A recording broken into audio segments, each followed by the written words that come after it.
السلام عليكم ومرحبا بكم في قناة حلويات سليمة. كنقترح لكم في هذا الفيديو طريقة تحضير حلوى الكاوكاو سهلة بزاف وبسيطة، ما فيها شي مكونات كثيرة، كتحضر في وقت وجيز. هاد الحلوى كتجي لذيذة بزاف بزاف، كتجي رائعة ومنظر اللي راقي، كتجي كتفتت هشيشة بزاف بحال الغريبة. ان شاء الله نبقاو مع المكونات وطريقة التحضير. بالنسبه للمكونات، المكون الرئيسي عندي هو الكاوكاو البلدي.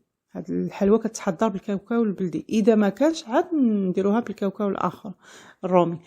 شبرت 250 غرام، حمرتها في الفران وطحنتها في الهاشوار او في الروبو. كنطحنو بالقشره ديالو الكاوكاو صافي. ما في الطحين ما كنخليش حتى كيطلق الزيت، وفي نفس الوقت ما كنخليش الكاوكاو باقي كيبان، يعني كنطحنو ولكن ما نخليهش يتعجن. في واحد البول ضفت 125 غرام ديال الزبده نباتيه، قبيصه ديال الملحه، وكاس ناقص اصبع ديال سكر كلاصي او ما يعادل 100 غرام. اللي بغى ينقص نسبه ديال الحلاوه ينقص من على 100 غرام، واللي بغى يزيد. هاد الحلوى جات هي هذيك في المذاق، ولكن اللي ما كيفضلش الحلاوه من الاحسن ينقص شويه، على حسب كنلصقوها بالكاناج ديال الشوكولاته حلو. صافي من بعد ما خدمت الزبده مزيان هي والسكر كلاصي، ضفت لهم ربعه ديال الكاوكاو اللي حمرته وطحنته بالقشره ديالو ودمجته مزيان مع الزبده والسكر. دابا نضيف الدقيق. بالنسبه للدقيق انا هنا عندي معبوره 100 غرام ديال الدقيق، اي كاس العنبه ناقص واحد الصبيع. صافي هنا بقيت كنضيفو بالتدريج، دائما الدقيق بالتدريج على حسب الدقيق، كل دقيق كيختلف على الاخر. بصح انا دخلت معايا هنا في هذا الخليط 100 غرام نيشان، يعني هي هذيك المقادير اللي مضبوطه. صافي كنجمع المكونات حتى كنحصل على عجينه اللي تكون طريه ماشي مرخوفه بزاف، وفي نفس الوقت ما كنبقاش نضيف الدقيق حتى كتنشف، اولا نبغي نكورها كتفتت، هذيك راه ما عجين ما نجحش. صافي ديك الساعات الا بغينا نصحوا العجين، مثلا قصحناها فات فيها الدقيق وقصاحت، كنصحح بالزيت، زيت المائده، كنبقى نضيف غير شويه بشويه صافي حتى كنحصل على القوام اللي بغيت. انا هنا شكلت كويرات اللي صغارين، ضروري كنصايبوا على حسب كنلصقوا جوج مع بعضهم.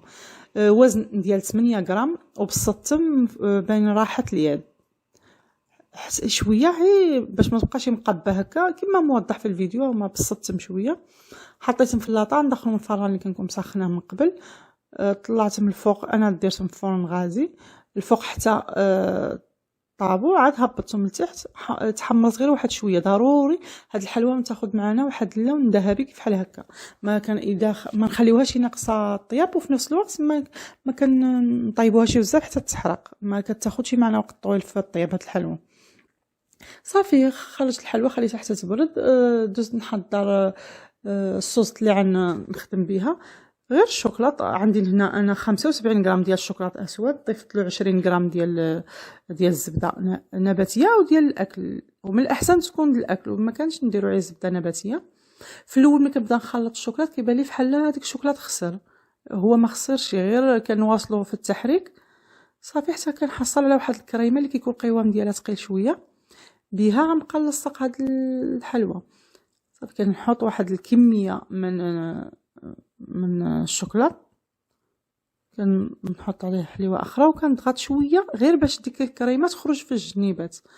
ما تخافوش، هاد الكريمه ما كتسيحش، او هاد الشوكولاط يعني ما كيسيحش، كيشد راسو، وفي نفس الوقت كيجمد داك الساعات. وملي كنجيو نعضوا الحلوى كيكون يعني القوام ديال ديك الشوكولاط رطب. صافي كيكون هذا هو الشكل ديال الحليوه ديالنا اليوم. كنتمنى ان شاء الله تنال استحسانكم. حلوه اللي سهله وبسيطه ولذيذه بزاف بزاف. كنتمنى تجربوها ان شاء الله. الى اللقاء في وصفه جديده وفيديو جديد ان شاء الله.